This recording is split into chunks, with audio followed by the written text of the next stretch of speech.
Gaspar, tenho 64 anos e tenho diabetes tipo 2 há mais de 20 anos. Há 10 anos eu levei um grande susto, minha glicemia estava em 400.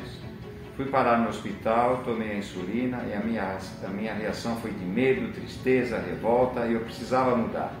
E nesse momento houve um grande despertar para eu buscar conhecimento.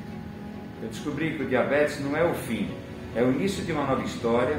Eu recebi uma página em branco para poder reescrevê-la, onde eu mesmo assumi o papel de diretor e ator dela.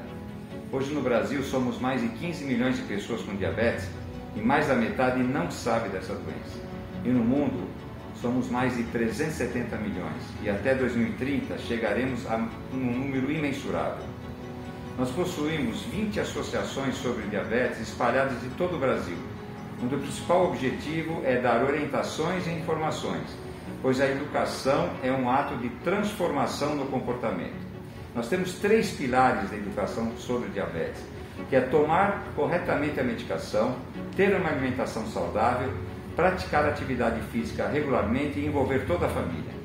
Eu posso dizer também que diabetes não é um sinônimo de controle, é disciplina, mudança de comportamento e ter uma mentalidade de campeão, pois se você não tomar cuidado, as complicações serão implacáveis.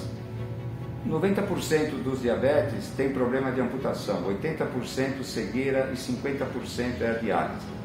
Então o objetivo principal é dar exemplo de qualidade de vida, é transformar o silêncio da doença no grito do despertar da consciência para que possamos atingir nossos objetivos e sermos felizes.